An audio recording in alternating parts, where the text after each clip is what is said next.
Bom dia, gente. Quero convidar vocês a abrirem as suas Bíblias no livro de Atos, no capítulo 18. Nós leremos do versículo 1 ao versículo 17. Escute com fé o que diz a palavra de Deus. Depois disso, Paulo saiu de Atenas e foi para Corinto.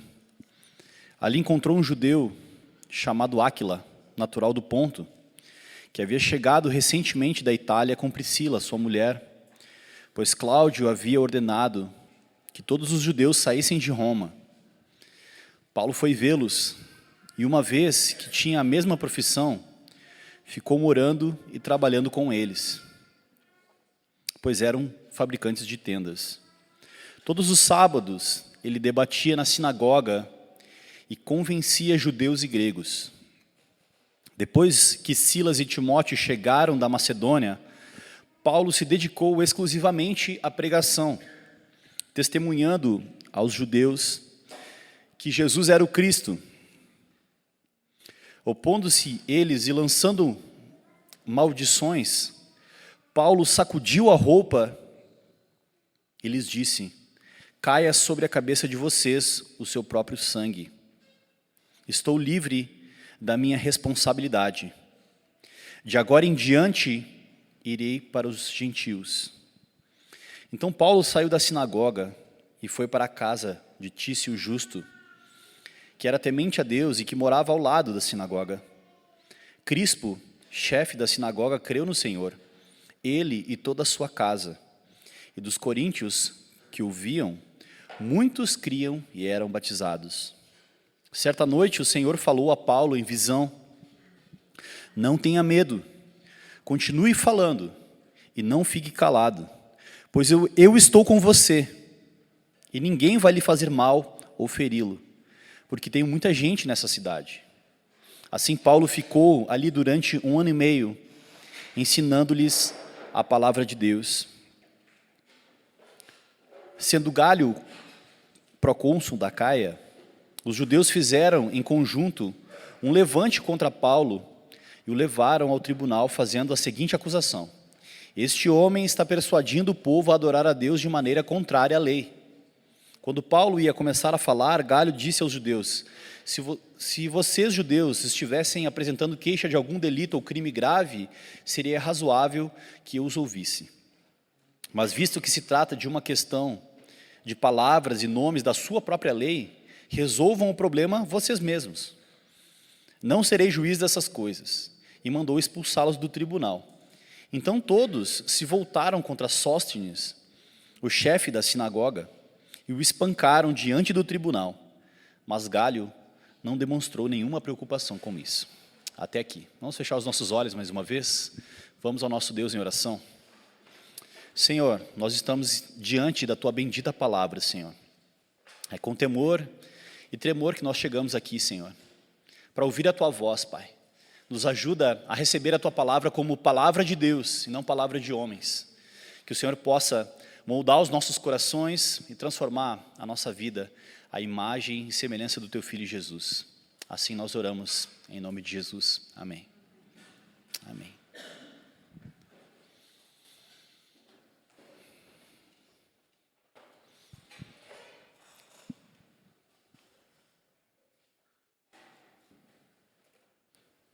Existem muitas coisas difíceis de fazer na vida.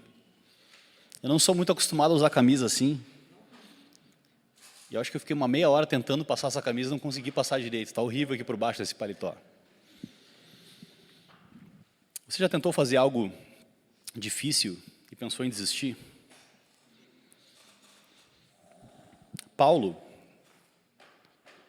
por mais conhecido ele como o herói, está descansando nos braços do Senhor. Não, Fica de boa. Eu nunca vi nenhum pai reclamar do filho dormir nos seus braços, nem o Senhor.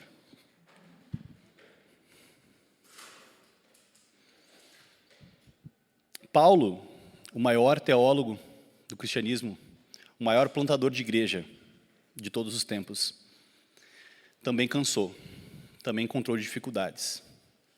Corinto Era uma cidade complexa e profundamente promíscua, vamos colocar dessa maneira.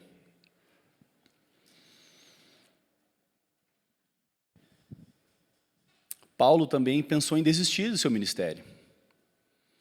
Às vezes a gente se envolve nas coisas da igreja, nas coisas do reino de Deus, e a gente sabe que Deus está conosco, mas isso não é certeza de que as coisas serão fáceis. Às vezes no ministério, na vida, as coisas ficam difíceis. E aqui em Corinto, Paulo encontrou uma grande dificuldade. Uma grande dificuldade. Paulo usou aqui mais uma vez a mesma estratégia de ir para a sinagoga para debater com os judeus, explicar que Jesus era o Cristo. Mas ele não estava sendo bem sucedido ali na sinagoga. Atenas era o centro intelectual daquela época. E Éfeso era o centro religioso do Império Romano. E entre essas duas cidades estava Corinto. Pensando nessa linha progressiva do livro de Atos, Corinto era a capital da província da Caia e o grande centro comercial da época. Ela era uma metrópole.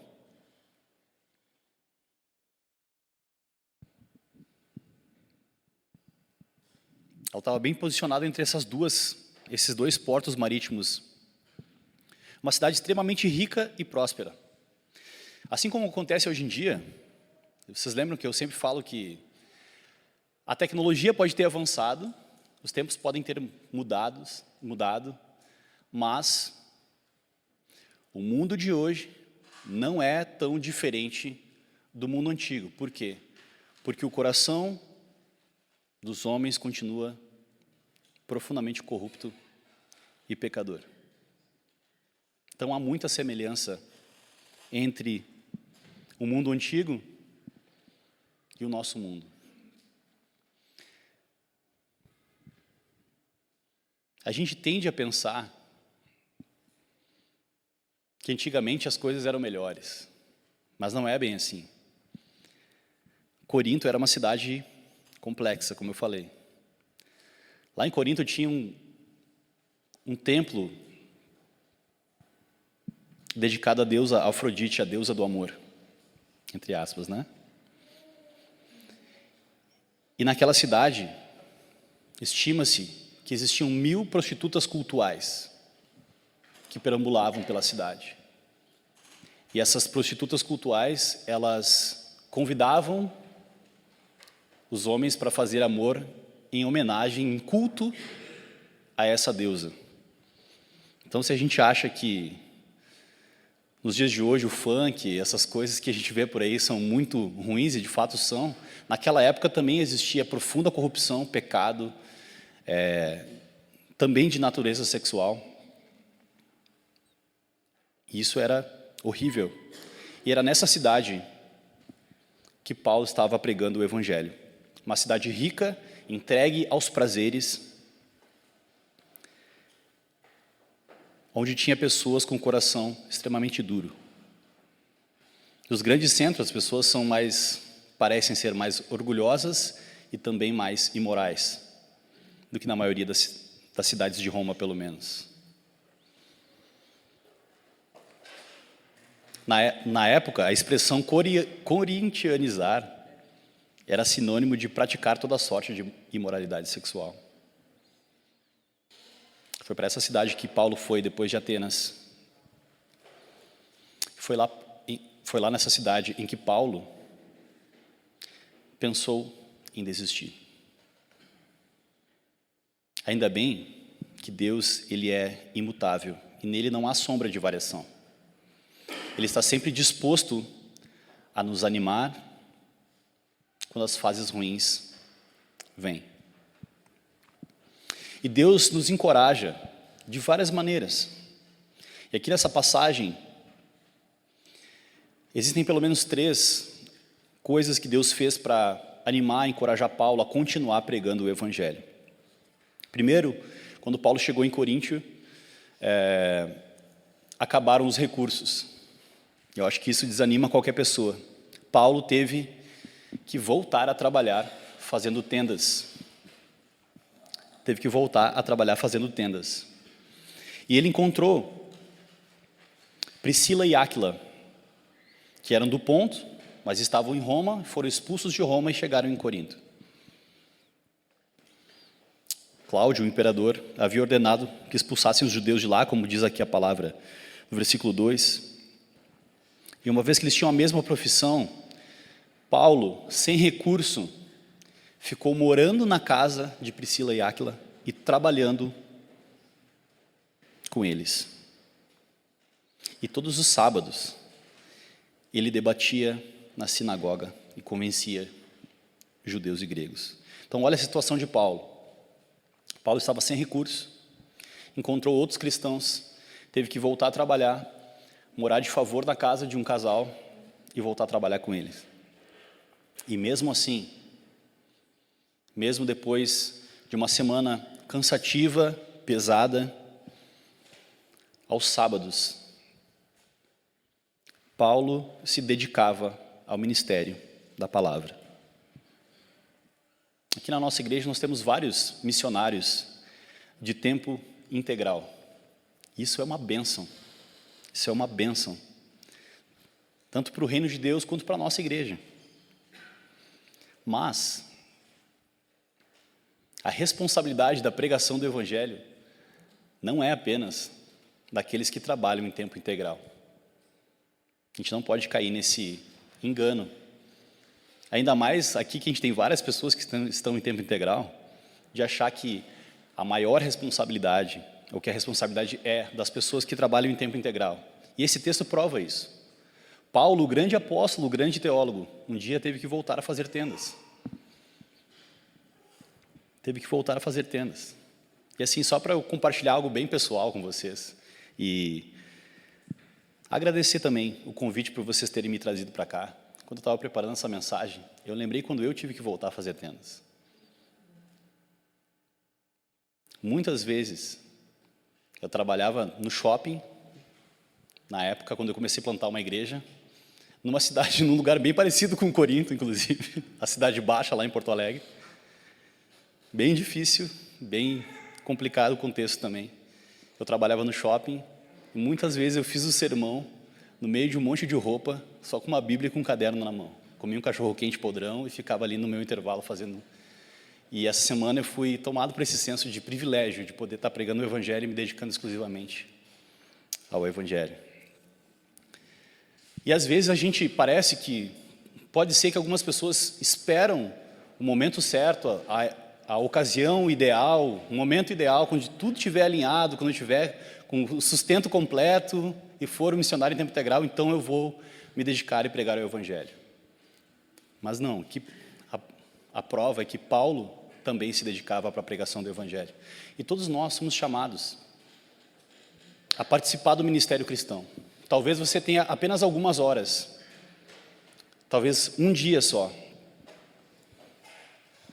E Deus está te chamando para que você possa também participar do ministério cristão e contribuir para a proclamação do Evangelho. O Senhor conta com você. Não importa as circunstâncias, sejam elas favoráveis ou difíceis, preguemos o Evangelho.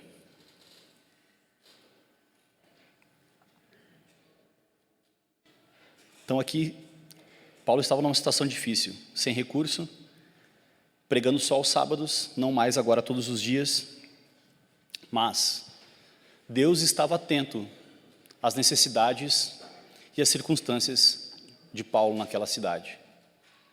A primeira estratégia que Deus usa para animar Paulo a continuar firme no ministério é: Deus colocou parceiros de ministério. Parceiros, Priscila e Áquila, que abriram a sua casa para Paulo morar, dividiram seus recursos com Paulo, trabalharam ao lado de Paulo, e Paulo é muito grato a Priscila e Áquila. No final da carta, lá de 2 Timóteo, Paulo sauda Priscila e Áquila como grandes cooperadores do Evangelho, parceiros do Evangelho.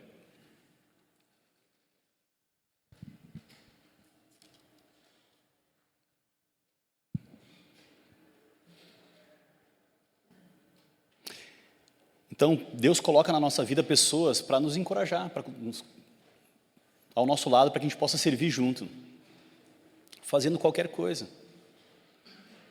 Seja abrindo a casa, talvez você pode pensar assim, talvez, vamos supor aqui que Priscila e Áquila não eram excelentes pregadores, mas eles abriram a casa deles para o Evangelho.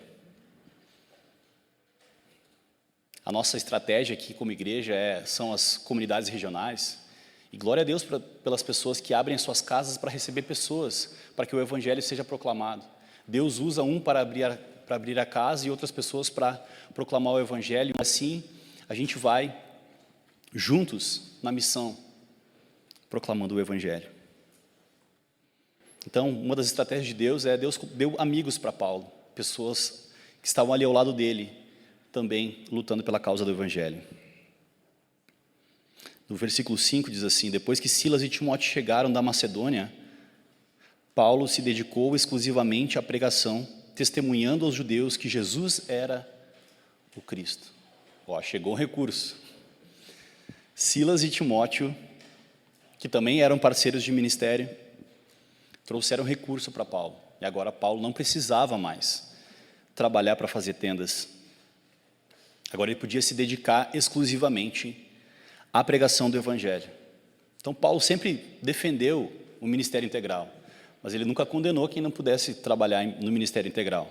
Ele trabalhou tanto no ministério integral quanto como bivocacionado, vamos colocar assim.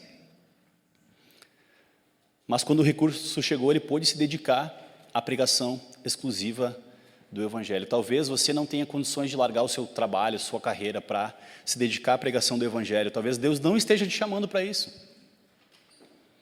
Mas você pode contribuir com irmãos que têm se dedicado exclusivamente à pregação do Evangelho. E como isso é importante. Essa passagem mostra claramente para nós como esse tipo de contribuição e de sustento é importante. É importante.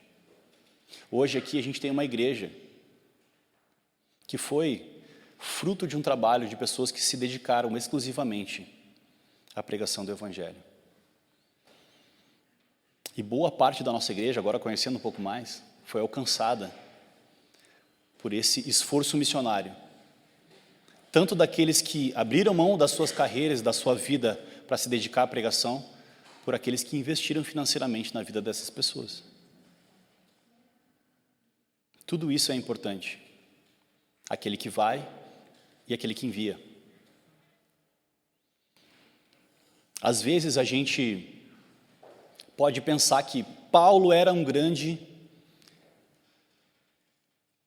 plantador de igreja. E de fato ele ia e pregava o Evangelho. Mas a igreja da Macedônia também foi quem plantou essa igreja em Corinto, enviando recursos. Mas a igreja da Macedônia e Paulo foram usados por Deus para plantar essa igreja. Então, no final, tanto aquele que vai quanto aquele que envia, quem recebe a glória dos nossos esforços missionários é o Senhor.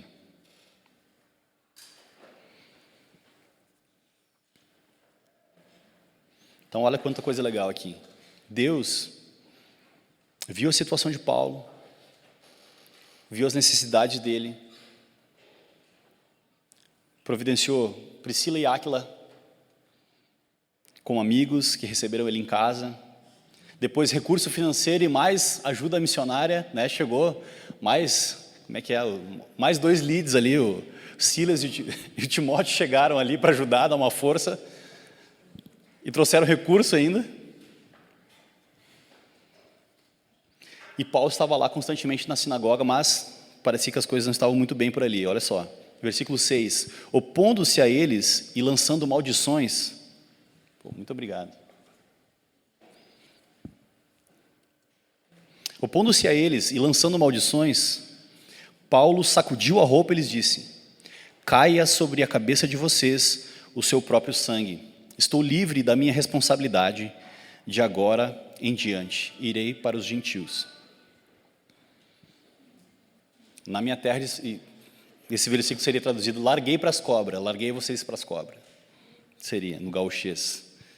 Ou seja, Paulo pregou insistentemente o evangelho, e por causa da dureza do coração deles, aqui existe uma mudança não apenas geográfica, mas também uma mudança na estratégia missionária de Paulo. Paulo abre mão de pregar para os judeus, e ele diz que ele vai se dedicar exclusivamente para os gentios. De agora em diante, irei para os gentios. Então Paulo saiu da sinagoga, foi para a casa de Tício Justo, que era temente a Deus e que morava ao lado da sinagoga. Crispo, chefe da sinagoga, creu no Senhor, ele e toda a sua casa, e dos coríntios que o ouviam, muitos criam e eram batizados. Então agora Deus está abrindo o coração, como se tivesse avalizando essa decisão de Paulo, de não se dedicar mais tanto aos judeus, mas agora sim pregar aos gentios. Paulo está abrindo o coração, Paulo não, Deus está abrindo o coração dos coríntios para o evangelho.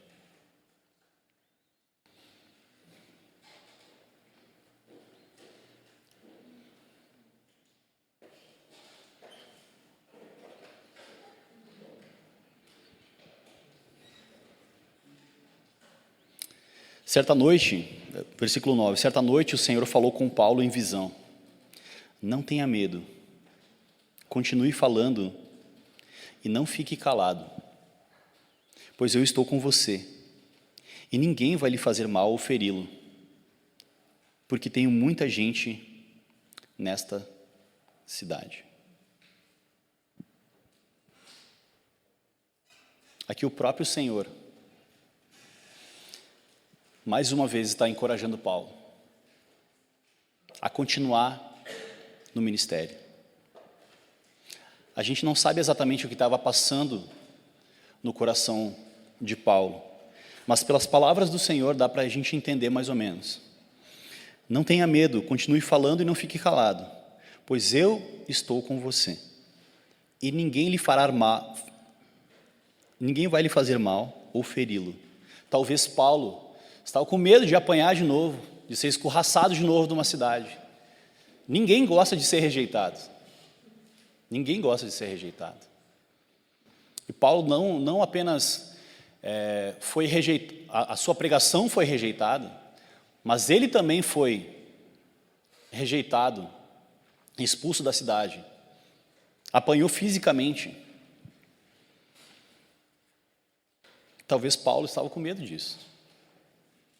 Talvez um missionário que está lá no campus, se houvesse um levante e alguém fosse agredido, isso abalaria as estruturas de alguém na pregação do evangelho. E aqui o Senhor estava encorajando Paulo.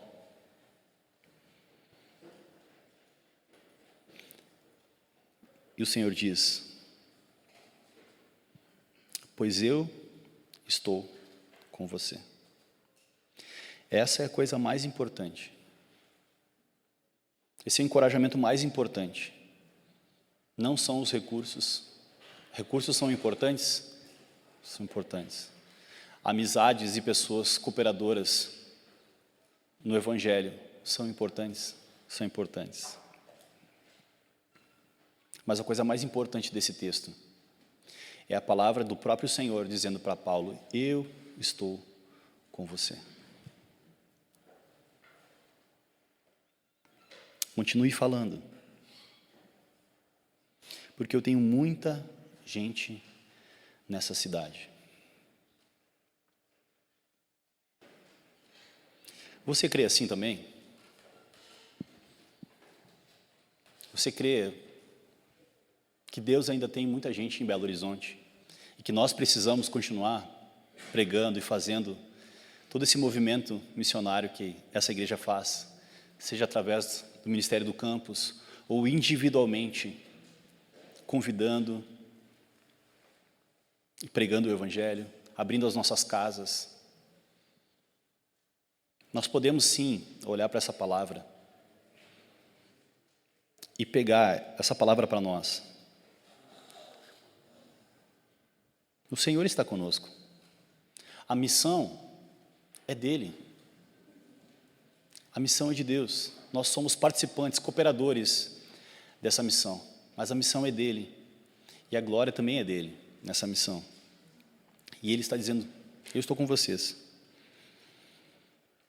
Deus ainda tem muita gente nessa cidade. Quando eu li essa palavra, eu fiquei profundamente encorajado. Eu não sei se vocês já enfrentaram muitos desafios do ministério. Eu já sofri alguns desafios do ministério. E eu já pensei em desistir algumas vezes. Mas quando a gente lê passagens como essa, a nossa fé é reacendida, reanimada. E a gente está vivendo um tempo novo aqui na igreja. E essa palavra eu queria que servisse de encorajamento para todos. Para que a gente pudesse continuar servindo ao Senhor, sabendo que Ele está conosco. E que Deus vai fazer muita coisa na cidade de Belo Horizonte, através dessa igreja e através da minha e da sua vida. Amém?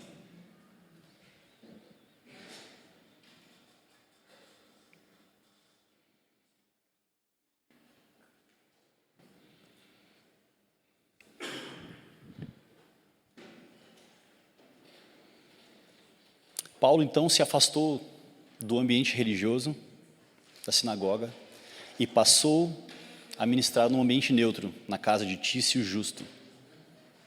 Eu achei essa frase muito interessante. Se nós queremos alcançar pessoas nessa cidade, nós não podemos esperar que as pessoas venham aqui para ouvir o Evangelho. Elas até podem vir, mas nós devemos levar o Evangelho até elas. Pessoas religiosas podem ser evangelizadas em edifícios religiosos, mas pessoas seculares precisam ser alcançadas em edifícios seculares.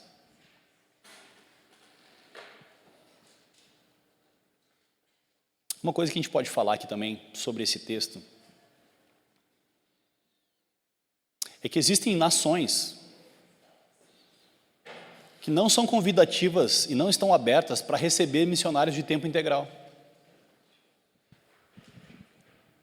Apenas pessoas profissionais, cristãos profissionais, podem entrar em lugares onde estão fechados para o Evangelho. Então, olha que privilégio. Talvez aqui possa ter alguém que Deus pode enviar como um profissional para uma outra cidade, para um outro lugar, um outro país que é fechado ao Evangelho, que ele não conseguiria entrar se não fosse através da sua própria profissão. Sei lá, seja um médico, enfermeiro, professor, empresário. Deus tem os seus meios. E essa palavra pode também abrir o nosso coração para que Deus possa nos usar com essa mobilidade que Priscila e Áquila tinham. Eles eram do Ponto, foram para Roma, depois foram para Coríntio, depois foram para outras cidades, e Deus foi usando eles em todo e qualquer lugar que eles iam.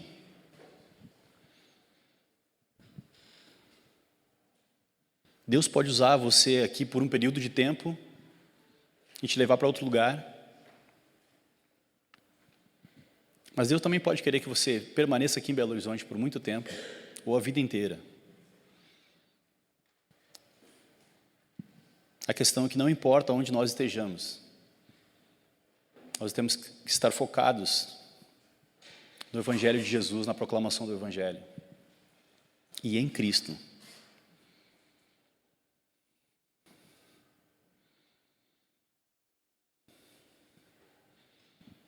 Esse é o trabalho da igreja. Aqui a gente fala muito sobre discipulado. Discipulado, discipulado, discipulado. A gente fala muito sobre isso. Mas entre a cruz e a glória, o que há para os cristãos é o discipulado. Conhecer a Cristo e fazê-lo conhecido.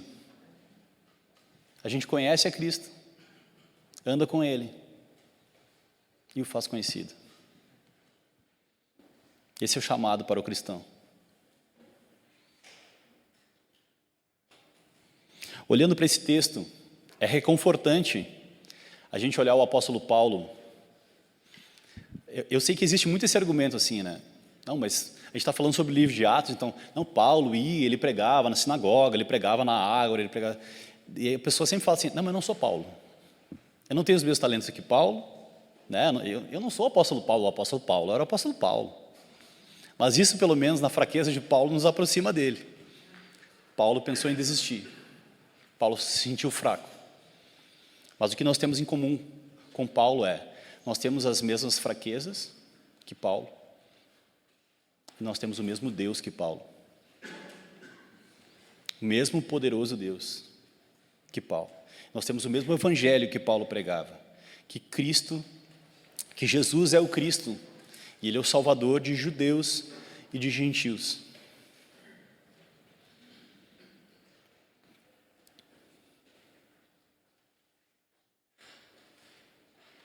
Paulo não é o seu herói, o Salvador. Ele também pensou em desistir. Mas nós também temos o mesmo Consolador que ele, o mesmo Senhor.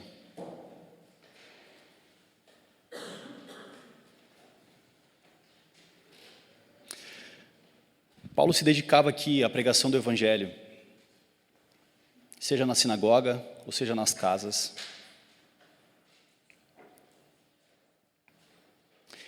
E aqui a palavra diz que ele buscava persuadir os seus ouvintes. Ele debatia na sinagoga e convencia judeus e gregos. Irmãos, inevitavelmente, a gente precisa fazer uma comparação entre a nossa evangelização e a evangelização de Paulo. Paulo aqui é um modelo para nós. Por isso que Deus inspirou Lucas a escrever esse livro, a registrar essas coisas. Quando nós comparamos a nossa evangelização com a evangelização de Paulo, transparece a nossa superficialidade em articular o Evangelho.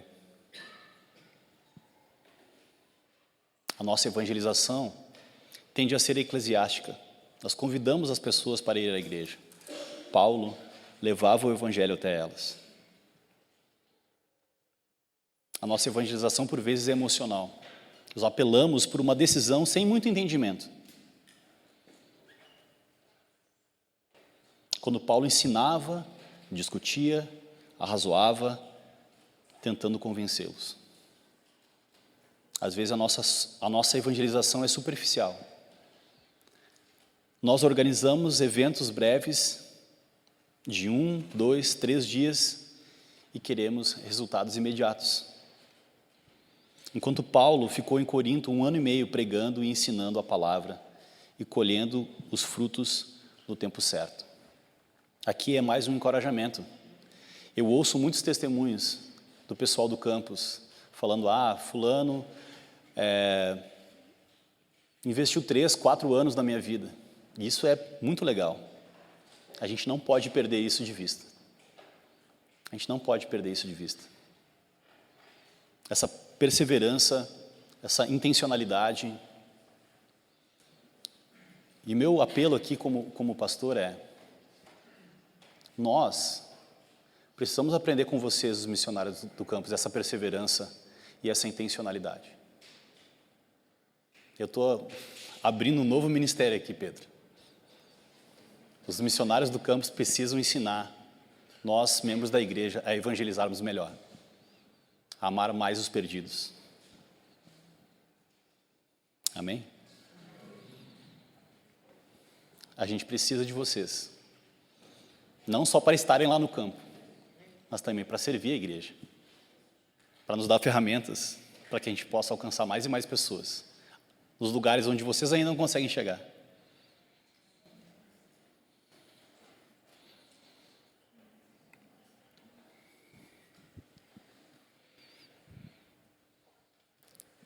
Eu queria enfatizar isso aqui nesse texto. É um texto narrativo. Depois fala que Paulo, no versículo 14, quando Paulo ia começar a falar, Galho disse aos judeus: se vocês, judeus, estivessem apresentando queixa de algum delito grave, seria razoável que eu os ouvisse. Mas visto que isso se trata de uma questão de palavras e nomes de sua própria lei, resolvam vocês o problema. Eu não serei juiz dessas coisas. E mandou expulsá-los do tribunal. Então se voltaram contra Sóstenes, o chefe da sinagoga, e o espancaram diante do tribunal. Mas Galho não demonstrou nenhuma preocupação. Ou seja, aquilo que Deus falou para Paulo na visão se cumpre no momento seguinte. Paulo estava com medo de ser espancado novamente, de ser escorraçado novamente. E Deus cumpriu, mais uma vez, a sua palavra. Pelo menos aqui nessa ocasião, como Deus havia prometido, esse temor, esse anseio, esse receio de Paulo, o Senhor o preservou. O Senhor o preservou.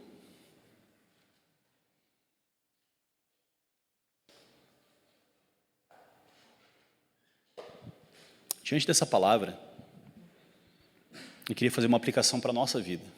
Todos nós aqui, não tem um ser humano que não tenha problema, que não tenha dificuldades, que não sofra em alguma medida de desânimo em algum momento da vida. Não só aplicando ao ministério, mas à vida em si.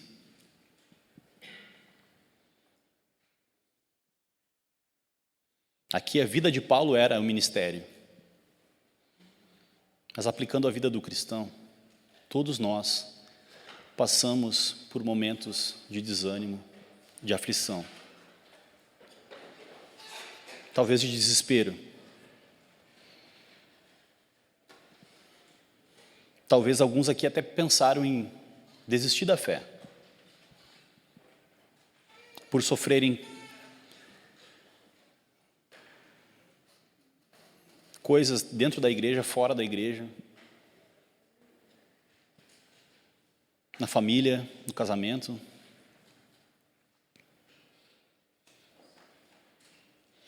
Mas diferente das pessoas que não creem em Deus, os cristãos podem recorrer ao Senhor. E isso faz toda a diferença. Isso faz toda a diferença.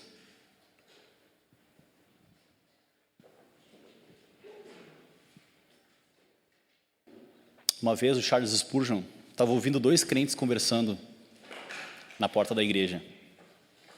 E um deles disse assim: eu não aguento mais. Eu não consigo carregar esse fardo sozinho. E o outro respondeu: eu também tenho muitos problemas, mas eu já não sofro, ou não os sinto mais. E o outro perguntou: mas como assim? E o outro respondeu: eu os entreguei a Cristo. Ele é mais forte do que eu. O Senhor pode carregar todos os teus problemas sem nenhum problema. Por isso nós, cristãos,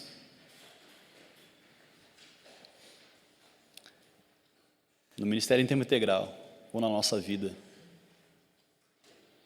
sejam dificuldades do ministério ou em qualquer âmbito da nossa vida, nós podemos e devemos recorrer ao nosso Senhor. Ele está pronto para nos animar e para nos lembrar de que Ele está conosco. Todos nós temos problemas, mas só os cristãos podem chamar a Deus de meu refúgio e fortaleza, socorro bem presente na hora da angústia. Paulo estava profundamente angustiado, desanimado, e o Senhor veio ao seu socorro. Eu não sei como é que está o seu coração hoje. Às vezes a gente é muito bom de maquiar os nossos problemas. talvez atrás de um sorriso e de um oi, tudo bom. Já viu que todo mundo responde tudo bom? Mesmo não estando tudo bom. Mas diante do Senhor, nós não podemos esconder nada. Ele conhece os nossos corações. E Ele está aqui para nos encorajar, para nos fortalecer, para que nós possamos avançar. Assim como nós estamos aqui avançando nessa narrativa e Paulo está avançando na missão, o Senhor também está aqui hoje para nos fortalecer, para nos animar, para nos encorajar a prosseguirmos. Meu convite hoje para você é: desfrute dessa palavra de encorajamento, dos benefícios que a palavra de Deus, no poder do Espírito, tem para os cristãos. Hoje nós nos reunimos aqui para ouvir a palavra de Deus mais uma vez. Isso é algo que só acontece na igreja. As pessoas estão por aí em todos os lugares, mas aqui é o lugar onde nós ouvimos a palavra do nosso Deus, mais uma vez dizendo: eu estou com você. Eu estou com você. Vamos fechar os nossos olhos?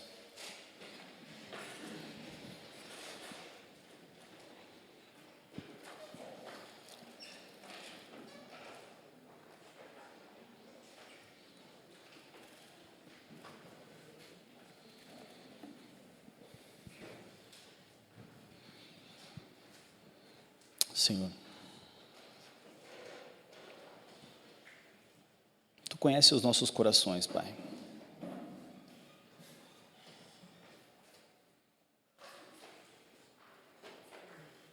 Tu sabes os momentos e as estações.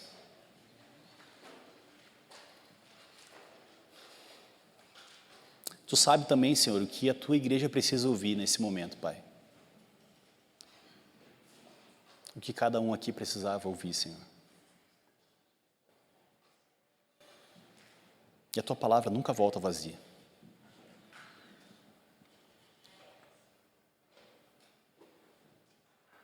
Como é bom, Senhor, poder olhar para essa história que nós queremos ser verdade.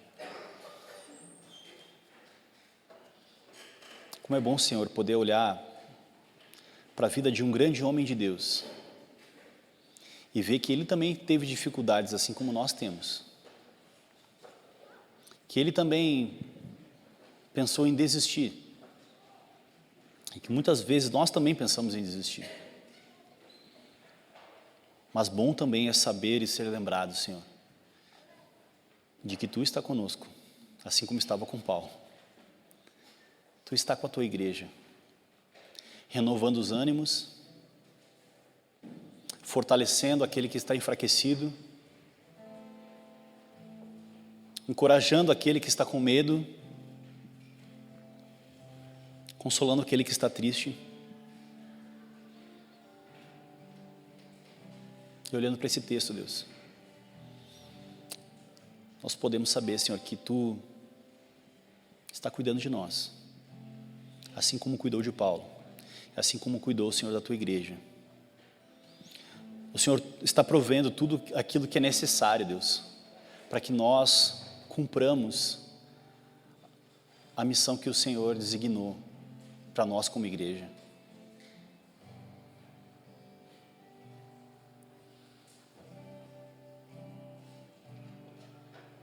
Ajuda nós a voltar os nossos olhos para Ti, Senhor.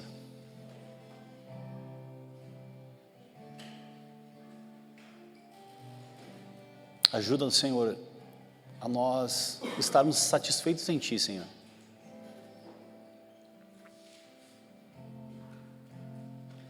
A nos desligarmos, Senhor, desse mundo, dessas necessidades, Senhor, que são apresentadas para nós todos os dias. Nos ajuda, Senhor, a tirar esse momento no domingo de manhã, para nós lembrarmos das promessas, para nós lembrarmos, Senhor, de quem é o nosso Deus de quem nós somos. Filhos amados de um Pai amoroso. Nós somos o povo. Não apenas crê num Deus que está distante lá no céu. Mas nós somos o povo, Senhor, que pode chamar Deus de Pai.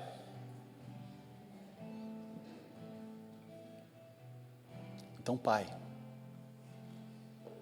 cuida de nós. Fortalece, Senhor, a cada um aqui hoje, Deus. Em nome do Teu Filho Jesus, nós oramos. Amém. Amém.